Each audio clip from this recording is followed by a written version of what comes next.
नमस्कार साथियों, मैं आपका दोस्त विष्णु कुमार आप सभी दोस्तों का हार्दिक स्वागत करता हूं, अभिनंदन करता हूं। आज फिर एक टॉपिक के साथ में जो कि जुड़ा हुआ है एनवायरनमेंट और इकोलॉजी से। साथियों, सभी दोस्तों का हार्दिक स्वागत है आपके अपने चैनल पे। साथियों, हम बात करते हैं किसकी? सफलता की। अगर हम सफलता की बात करते हैं तो देखिएगा, सफलता का कोई मंत्र होता है क्या? नहीं मेरे प्यारे साथियों, सफलता का कोई मंत्र नहीं होता। यह तो सिर्फ परिश्रम का फल होता है, यानी आप जितनी मेहनत करोगे उतना ही आपको फल मिलने वाला है।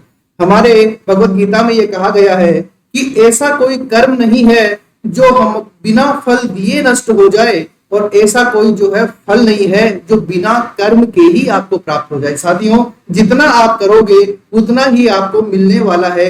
ये बिल्कुल यथार्थ है, ये बिल्कुल सत्य है। कोई बोलता है कि सफलता जो है ये शॉर्टकट में आ जाती है, ऐसा आ जाती है, उसका लक बढ़िया है, उसका तकदीर अच्छा था, सब कुछ बातें हैं। ऐसा कुछ नहीं होने वाला है। जो जितना पढ़ेगा वो उतना आगे जाएगा। ये एक है जो केवल और केवल एक ही मंत्र है कि जितना मेहनत करोगे आप और जितना परिश्रम करोगे उतना ही आप आगे जाने वाले हो। आप जानते हो ना, कहते हैं ना हमारे बड़े बूढ़े लोग गांव में कहते हैं कि भाई जितना गुड़ डालोगे उतना ही मीठा होगा, उससे ज्यादा मीठा नहीं हो सकता, क्योंकि जितना गुड़ जाएगा उतना ही मीठा होने वाला है। चलिए साथियों, स्वागत करते हैं आपका इसी क्रम में आगे।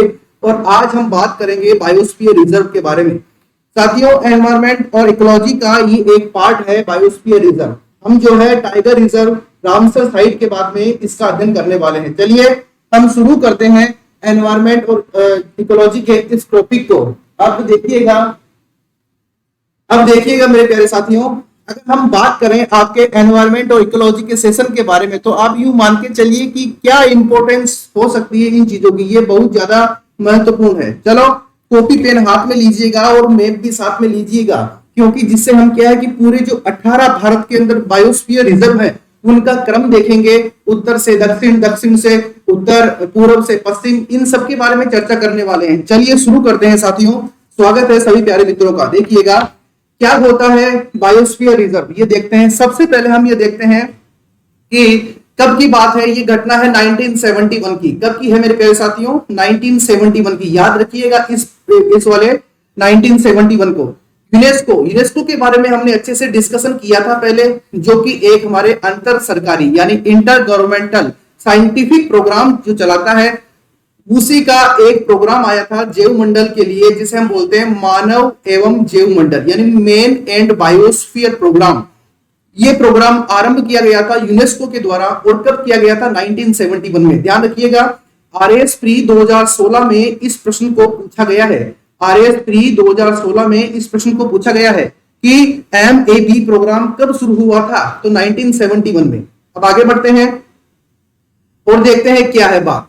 इस प्रोग्राम का उद्देश्य यह था, क्या इसका ऑब्जेक्ट था, इस जो आपके एमएबी प्रोग्राम था इसका। देखिएगा, मानव एवं पर्यावरण के मध्य जो संबंध है उसके अंदर सुधार करना, रिलेशनशिप जो है ना between the human and environment, उसको क्या करना है, उसे एनहांस करना, उसे इंप्रूव करना, इसका मुख्य जो है कार्यक्रम का मुख्य लक्ष्य माना गया था। और इसी कार्यक्रम के तहत जैव मंडल रिजर्व की अवधारणा का विकास 1976 में हुआ। ध्यान रखिएगा, एमएबी प्रोग्राम 1971 के अंदर आया था, आरएसपी 2016 में पूछा गया है, और इसी कार्यक्रम के तहत जो है जैव मंडल रिजर्व की स्थापना 1976 के अंदर ये कॉन्सेप्ट आपके सामने आया। चलिए अब आपको पता लग रहा होगा कि बायोस्फीयर रिजर्व का कंसेप्ट जो है वो कहां से निकल के आया। चलिए आगे बढ़ते हैं। देखिएगा, अगर आपसे पूछे कि विश्व का प्रथम जीव मंडल रिजर्व यानी बायोस्फीयर रिजर्व कब स्थापित किया गया? 1971 में स्थापित, 1979 में स्थापित किया गया भाई। अब देखिएगा, इंपॉर्टेंट बात यह है कि सबसे पहले जो आपने नाम शब्द सुना है बायोस्फीयर रिजर्व, इस शब्द का यूज किसने किया? तो ध्यान रखिएगा, एक व्यक्ति है जिनका नाम है एडवर्ड सुएस। इस बात पर गौर फरमाइएगा मेरे प्यारे साथियों कि मेन एंड बायोस्फीयर रिजर्व जो आपकी ये प्रोग्राम है, इसी प्रोग्राम में जो बायोस्फीयर रिजर्व है ये नाम सबसे पहले किसने लिया? तो वो व्यक्ति का नाम है एडवर्ड सुएस। इन्होंने जो है बायोस्फीयर रिजर्व के बारे में बताया सबसे पहले। आगे बढ़ते हैं। देखिएगा, हाल ही के अंदर 2018 के अंदर जो है इंडोनेशिया का जो है प्लेमबर्ग जो शहर है, वहां पर मानव और जैवमंडल कार्यक्रम की एक परिषद की बैठक का आयोजन किया गया था। तो ये तो करंट अपडेट है, तो इसका कोई विशेष बात नहीं है, आगे बढ़ते हैं। देखिए अगर हम पूरे वर्ल्ड वाइड बात करें तो देखिए लगभग 686 बायोस्फीयर रिजर्व जो है स्टेब्लिश किए जा चुके हैं। हाउ मेनी कंट्रीज, कितने देशों में? लगभग 122 कंट्रीज के अंदर। ये देखिएगा 8% की बात कर रहा हूं मैं, लगभग 686 बायोस्फीयर रिजर्व 122 कंट्रीज में। नेक्स्ट पॉइंट की बात करते हैं। अगर हम बात करें हमारे रंगीले हमारे प्यारे हिंदुस्तान की सरजमी की, तो देखिएगा आपके हिंदुस्तान में लगभग 18 बायोस्फीयर रिजर्व है। ध्यान रखिएगा, वेरी वेरी इंपॉर्टेंट है, ध्यान रखिएगा, नोट कर लीजिएगा, स्टार लगा लीजिएगा कि भारत में कितने बायोस्फीयर रिजर्व है। तो हम कह सकते हैं इंडिया में आपके 18 बायोस्फीयर रिजर्व है। इसमें से बहुत इंपॉर्टेंट है, मैं क्या बोलने जा रहा हूं, इस 18 में से 11 जो आपके बायोस्फीयर रिजर्व है वो यूनेस्को की वर्ल्ड नेटवर्क लिस्ट के अंदर शामिल है। मेरे प्यारे साथियों ध्यान रखिएगा, भारत में 18 बायोस्फीयर रिजर्व है। इसमें से 11 बायोस्फीयर रिजर्व जो है, इसमें से 11 बायोस्फीयर रिजर्व जो है वो आपके world network of biosphere reserve में शामिल है। ध्यान रखिएगा, आगे बढ़ते हैं। देखिएगा क्या और खास बातें हैं। देखो सबसे पहले आपके दिमाग में आ रहा होगा कि साहब ये बताओ कि होता क्या है बायोस्फीयर रिजर्व, ये है मेन मुद्दे की बात, ये तो बताइए आप होता क्या है। तो देखिएगा ये क्या होता है।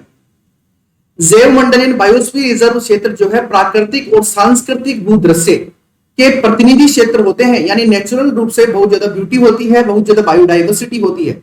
ये समुद्री भी हो सकते हैं और स्थलीय भाग पर फैले हुए भी हो सकते हैं बहुत ज्यादा, यानी आपके मेरिटाइम भी हो सकते हैं और आपके जो अर्थ वाला पार्ट है इसके ऊपर भी फैले हुए हो सकते हैं।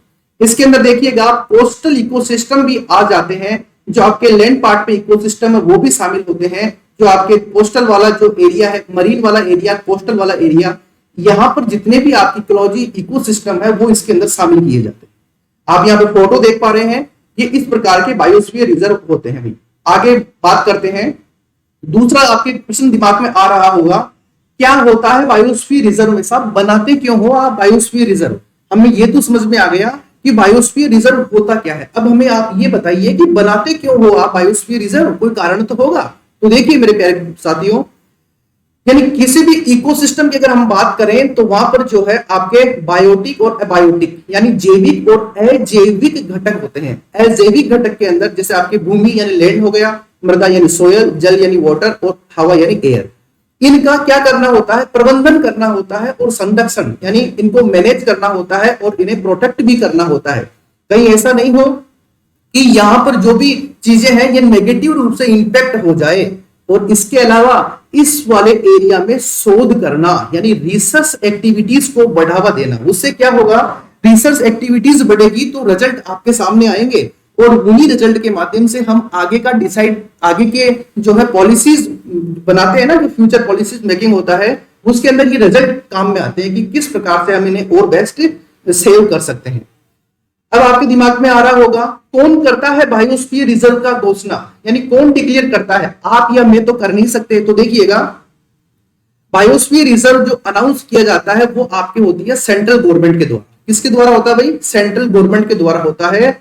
और जो जिस देश में होता है उसी देश का उस पर संप्रभु अधिकार होता है। ऐसा नहीं है कि भारत में है तो उस पर राइट्स किसी के और के हैं, नहीं, हिंदुस्तान की सरजमी पे है तो हिंदुस्तान की केंद्र सरकार का ही अधिकार है उसके ऊपर। तो अब आपको ये समझ में आ गया बायोस्फीयर रिजर्व होते क्या है, बायोस्फीयर रिजर्व में काम क्या होता है, बायोस्फीयर रिजर्व की घोषणा कौन करते हैं। आ जाइए आगे बढ़ते हैं और ले चलता हूं आपको फिर एक नई बात के ऊपर। देखिए जब सेंट्रल गवर्नमेंट ये डिक्लेयर करती है कि भैया हमें बायोस्फीयर रिजर्व बनाना है तो किसी देश के बायोस्फीयर रिजर्व को यूनेस्को के जैव मंडल रिजर्व के विश्वव्यापी नेटवर्क में स्वीकृति मिलने से पूर्व उसकी कुछ मानक, कुछ कसौटियां होती है, उनके ऊपर जब वो खरा उतरता है तो फिर यूनेस्को जो है उसे अप्रूव करता है एज ए बायोस्फीयर रिजर्व। ध्यान रखिएगा, आगे बढ़ते हैं। अगर हम पूरे विश्व की बात करें तो विश्व के प्रमुख इकोसिस्टम जितने भी हैं उनका एक पूरा का पूरा नेटवर्क है, ठीक है। और उसी नेटवर्क के माध्यम से बायोडाइवर्सिटी जो है उसको बढ़ावा देने का काम करते हैं। वहां पर रिसर्च जो है उसको बढ़ाते हैं, वहां पर मॉनिटरिंग करते हैं और वहां पर जो है हमारे हम कह सकते हैं कि दीर्घकालीन विकास कैसे कर सकते हैं हम, ठीक है। तो उसके लिए वहां पर पूरा का पूरा काम होता है आपके किसमें? बायोस्फीयर रिजर्व के अंदर।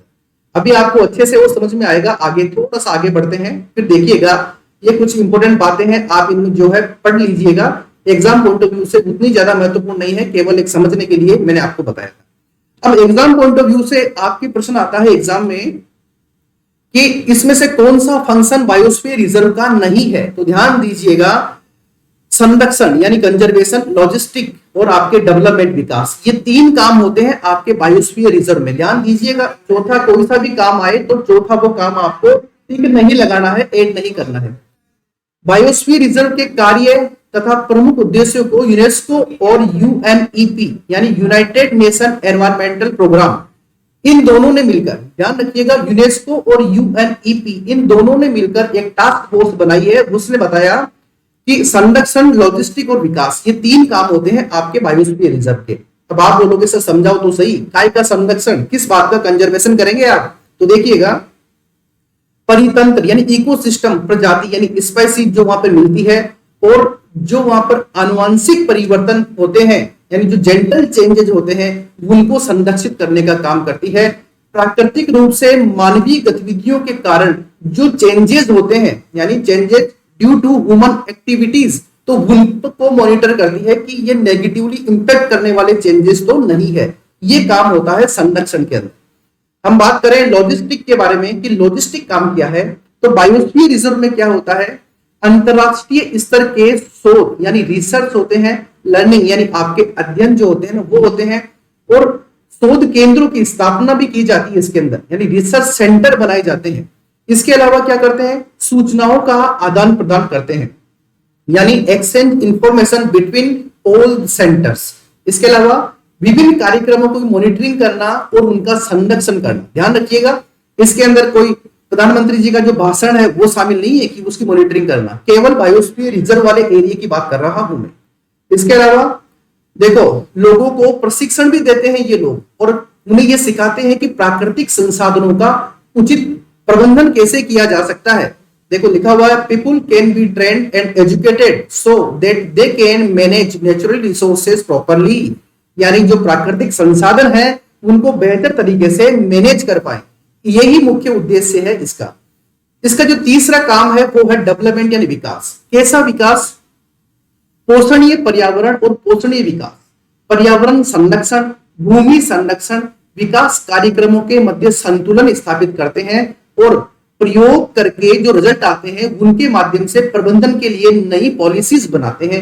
यह डेवलपमेंट का काम हुआ, यानी संरक्षण काम आपने देखा, लॉजिस्टिक वाला काम आपने देखा, और विकास वाला काम आपने देखा। ये तीन काम होते हैं आपके बायोस्फीयर रिजर्व के इंपॉर्टेंट रूप से।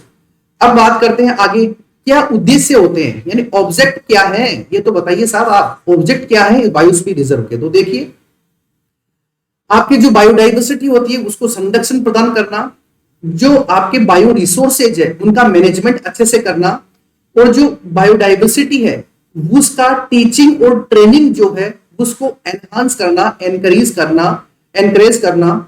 इसके अलावा इसके लिए इंटरनेशनल कॉर्पोरेशन जो है वो स्थापित करना, ये इसके प्रमुख कार्य हैं, यानी संरक्षण करना, प्रबंधन करना। इसके अलावा शिक्षण प्रशिक्षण को बढ़ावा देना और अंतरराष्ट्रीय सहयोग को बढ़ावा देना मुख्य काम है आपके बायोस्फीयर रिजर्व के। अब आपके दिमाग में अगला प्रश्न आ रहा होगा, सर इसकी संरक्षण, इसकी जो है स्ट्रक्चर क्या होता है, इसकी संरचना कैसी होती है। तो देखिएगा, इसे तीन भागों में बांटते हैं।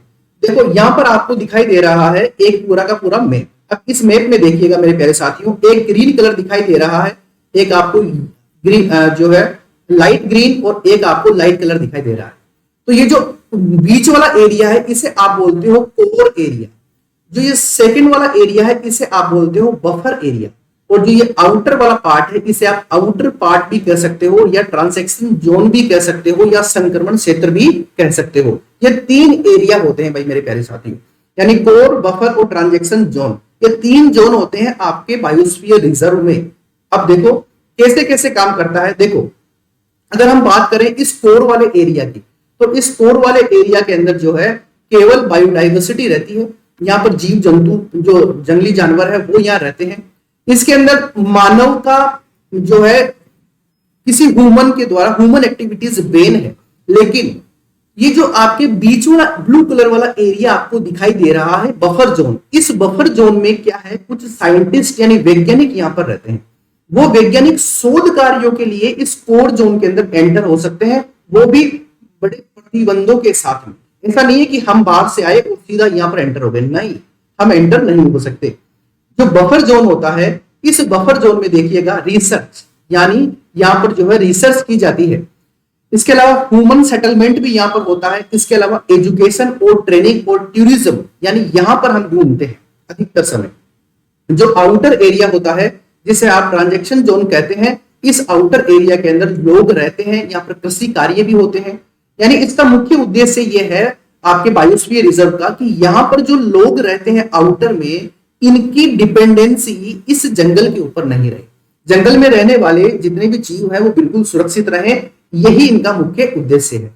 आगे बढ़ते हैं, देख लीजिए, ये कोर जोन, ये बफर जोन, ये आपके ट्रांजैक्शन जोन, ये मैंने आपको समझा दिया है भाई। आगे बढ़ते हैं, देखिएगा, जो कोर एरिया होता है ये सबसे इंटरनल पार्ट होता है, यानी आंतरिक हिस्सा होता है आपके बायोस्फीयर रिजर्व का। चलिए इसको देख लेते हैं। इसके अंदर बायोडाइवर्सिटी ज्यादा रहती है और वहां पर जो जीव जंतु है उनके लिए ये अनुकूल आवास क्षेत्र होता है, यानी उनके लिए फेवरेबल हैबिटाट एरिया होता है। वहां पर शेर भी रहता है, भालू भी रहते हैं अपने जंगल के हिसाब से। अब आगे बढ़ते हैं, ये यहां पर क्या है, मानवीय गतिविधियों में छूट नहीं है, यानी कोई भी मानव यहां पर एंटर नहीं कर सकता, लेकिन केवल जो वहां पर पर्यवेक्षण करने वाले लोग हैं, मॉनिटरिंग करने वाले गवर्नमेंट के ऑफिसर हैं, वो वहां पर जा सकते हैं, वो भी कुछ लिमिटेड पीरियड के लिए। दूसरा जो एरिया होता है बफर जोन, मैंने आपको बता दिया, शोध यानी रिसर्च वर्क के लिए, एनवायरमेंटल एजुकेशन और ट्रेनिंग के लिए, टूरिज्म के लिए और मैनेजमेंट के लिए जो है, ये दूसरा वाला आपके जो बफर जोन होता है ये काम में आता है। जो थर्ड वाला एरिया है, जिसे आप संक्रमण क्षेत्र या ट्रांजैक्शन जोन कहते हैं, इसकी सीमाएं नहीं होती है, ये थोड़ा दूरी तक फैला होता है। विकास कार्य यहाँ पर होते हैं, योजनाओं से संबंधित काम यहाँ पर होते हैं, मनोरंजन के जो है यहाँ पर टूल्स अवेलेबल होते हैं, फसल क्षेत्र होता है और यहाँ पर कुछ जंगल भी इसमें शामिल किए जाते हैं। तो ये तीन जो है जोन की बात हुई। अब आप समझ गए होंगे ये तीन जोन क्या क्या होते हैं, कोर जोन, बफर जोन और ट्रांजैक्शन जोन, यानी CBT आप समझ गए होंगे मेरे प्यारे साथी। अब मैं ले चलता हूं आपको हिंदुस्तान में यानी भारत के अंदर कौन सा बायोस्फीयर रिजर्व है। तो देखिएगा 1986 के अंदर भारत के अंदर जो है बायोस्फीयर रिजर्व कार्यक्रम घोषित किया। ध्यान रखिएगा 1986, याद कर लीजिएगा मेरे प्यारे साथी। आगे बढ़ते हैं, देखो अभी भारत के अंदर वर्तमान में कितने हैं, 18 बायोस्फीयर रिजर्व है। दूसरा पॉइंट है, इस पे गौर फरमाइए। आगे बढ़ते हैं, ये तीसरा बिंदु है भाई, ये तीसरा बिंदु है और इस पे थोड़ा सा हम काम करेंगे हमारे मैप पर, और मैप पर काम करने के बाद जो है हम थोड़ा सा आगे बढ़ेंगे। तो देखिएगा अगर हम बात करें बायोस्फीयर रिजर्व की, तो देखिएगा ये टोटल कितने हैं, 18 है। अगर हम नीचे से चलें तो देखिएगा ये है पहला अगस्त्यमलाई, दूसरा देखिए मन्नार की खाड़ी, तीसरा देखिए नीलगिरी, चौथा देखिए ग्रेट निकोबार, पांचवा देखिए शेषाचलम आंध्र प्रदेश, छठा देखिए नंबर 6 सिंपलीपाल, ये आपके उड़ीसा। उसके बाद नंबर 7 देखिए सुंदरवन, ये आपके वेस्ट बंगाल। नंबर 8 देखिए दिहांग देवांग, ये आपके अरुणाचल प्रदेश। नंबर 9 देखिए कंचनजंगा, ये आपके सिक्किम। नंबर 10 देखिए मानस असम में। नंबर 11 देखिए ये नोरनेक मेघालय में। नंबर 12 देखिए डिब्रू सिखोवा, ये आपके असम। उसके बाद में देखिएगा ये हो गए आपके 11 12 हो गए। 13 देखिए अचानक मार छत्तीसगढ़। उसके बाद में देखिए 14 पंचमढ़ी मध्य प्रदेश। 15 ये आपके पन्ना, ये आपके मध्य प्रदेश। 16 ये कच्छ आपके गुजरात। 17 नंदा देवी उत्तराखंड। 18 cold desert Himachal Pradesh. मेरे प्यारे साथियों ये 18 बायोस्फीयर रिजर्व है आपके हिंदुस्तान में। अब ये मैप जो है स्क्रीनशॉट ले लो इसका। इन बायोस्फीयर रिजर्व पर जो क्वेश्चन आएंगे वो ये आएंगे कि दक्षिण से उत्तर जमाइए, उत्तर से दक्षिण जमाइए, पूर्व से पश्चिम जमाइए और पश्चिम से पूर्व जमाइए। या स्टेट देगा और सामने बायोस्फीयर रिजर्व देगा, बोला मिलान कीजिए, या फिर आपको 4 स्टेटमेंट देगा और बताएगा कि बताइए कौन सा गलत है। स्टेटमेंट आ जाए कि पंचमढ़ी जो है आपके गुजरात में है तो गलत हो गया ना ये। तो इस तरह से यहाँ पे क्वेश्चन आने वाले हैं। ये 18 नाम आप ध्यान रखिएगा, एग्जाम पॉइंट ऑफ व्यू से थोड़ा महत्वपूर्ण है। आगे बढ़ते हैं। देखिएगा, अगर हम बात करें सबसे पहले बायोस्फीयर रिजर्व की, तो नंबर 1 आपके नीलगिरी बायोस्फीयर रिजर्व है 1986 के अंदर। ये कहां पर? तमिलनाडु में, केरला में और कर्नाटक के अंदर फैला हुआ। नंबर 2 की बात करें, आपके नंदा देवी है 1988 में, ये आपके उत्तराखंड में है। आपके नोकरेक है 1988 में और ये आपके मेघालय में है। ग्रेट निकोबार 1989 में, जो अंडमान निकोबार पे है। मन्नार की खाड़ी 1989 में, जो आपके तमिलनाडु श्रीलंका के पास में है। मानस 1989 में, जो आपके असम में है। सुंदरवन 1989 में, जो कि गंगा और ब्रह्मपुत्र नदियों के डेल्टा पर बना हुआ है पश्चिम बंगाल में। सिंपलीपाल 1994 में, जो कि आपके ओडिशा में है। इसके अलावा देखिए डिब्रू सिकोवा 1997 में, जो कि आपके असम में है। दिहांग देबांग 1998 में, जो अरुणाचल प्रदेश में है। पंचमढ़ी 1999 में, मध्य प्रदेश में है। कंचनजंगा 2000 में, आपके सिक्किम में है। अगस्त्यमलाई 2001 में, जो कि आपके केरल में है। अचानक मार 2005 में, जो आपके छत्तीसगढ़ में है और मध्य प्रदेश का भी 2 डिस्ट्रिक्ट इसमें शामिल है। कच्छ 2008 में, जो गुजरात में है। कोल्ड डेजर्ट 2009 में, जो हिमाचल प्रदेश में है। शेषाचलम 2010 में, जो आंध्र प्रदेश में है। और पन्ना 2011 में, जो कि आपके मध्य प्रदेश में है।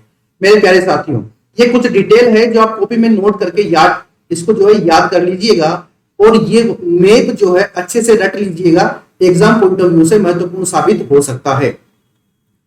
अब देखिएगा, अगर आपसे पूछे कि भारत के अंदर सबसे पहला बायोस्फीयर रिजर्व कौन सा था, तो 1986 में नीलगिरी जो है ये भारत का सबसे पहला बायोस्फीयर रिजर्व था।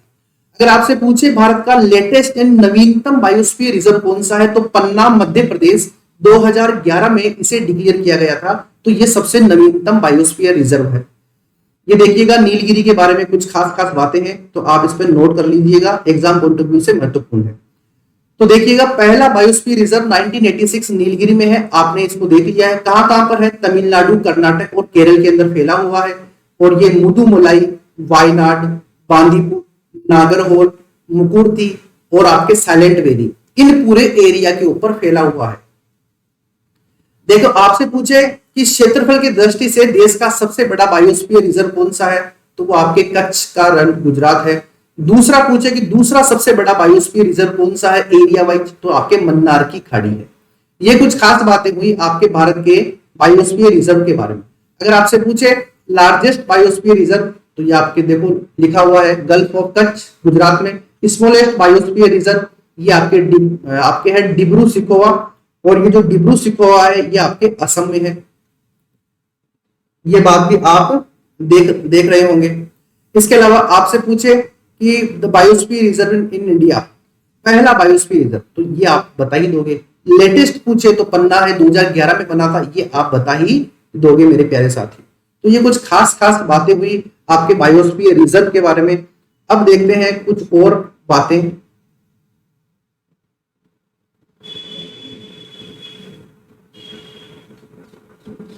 अब देखो, एक लास्ट पॉइंट ये बताना आपको कि यूनेस्को का जो आपके नेटवर्क है बायोस्फीयर रिजर्व का, हमारे भारत में टोटल बायोस्फीयर रिजर्व 18 है।